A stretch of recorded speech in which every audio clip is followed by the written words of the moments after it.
इस तरह है कि काफ़ी लोगों को यहाँ पे पता है कि मेरी शादी को तकरीबन 2 साल हो गए हैं और मेरे हस्बैंड इंग्लैंड में होते हैं। तो शादी के बाद उन्होंने वीज़ा मेरा 2 बार अप्लाई किया था। मेरा वीज़ा सेटलमेंट वीज़ा था जो परमानेंट वीज़ा होता है। तो मेरा वीज़ा 2 बार अप्लाई हुआ था और दोनों बार रिजेक्ट हुआ था। रीजंस बहुत माइनर थे, बहुत बड़े नहीं थे, बट उन्होंने रिजेक्ट कर दिया था क्योंकि परमानेंट था इसलिए।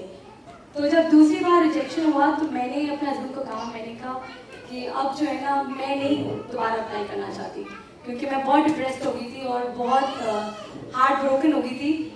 तो मैंने उनको कहा था कि मैं किसी और कंट्री में मूव आउट होना पसंद करूँगी कि दोबारा इंग्लैंड का वीज़ा अप्लाई करूँ। तो फिर ये हुआ कि उन्होंने समझाया और बात हुई तो फिर उन्होंने कहा कि हम एक फाइनल ट्राई देते हैं, अगर इस बार नहीं हुआ तो हम सऊदी मूव कर लेंगे जहाँ मेरे इन-लॉज रहते हैं। तो मैंने ये बात पास्टर जी से शेयर की थी, पास्टर मंजूर से भी और पास्टर एंडरसन से भी, कि हम तीसरी बार अप्लाई कर रहे हैं और ये हमारी फाइनल ट्राई होगी, इसके बाद हम दोबारा नहीं करेंगे। तो पास्टर जी ने कहा था कि आप जाएँ और इस बार खुदावंद ज़रूर आपके लिए ये काम करेंगे। तो हुआ ये था कि हमने अपना वीज़ा अप्लाई किया था लास्ट ट्यूसडे लास्ट वीक।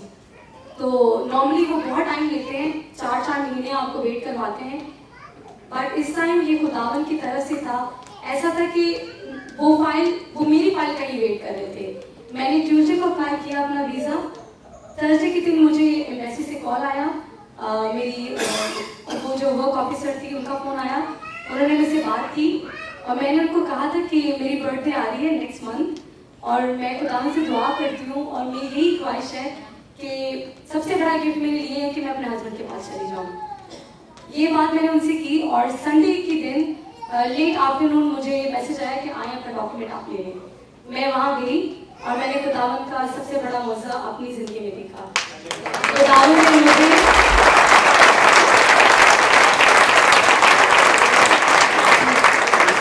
बड़ी दुआएं हुई थी और पास्टर जी ने जैसे कहा लास्ट फ्राइडे उन्होंने मुझे कहा था कि आप आके यहाँ गवाही देंगी।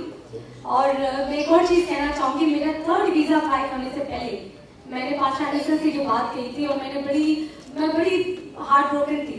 तो पास्टर जी ने मुझे ये कहा था कि खुदावन के घर में प्लान बी नहीं है, प्लान ए है, आप इंग्लैंड जाएंगी।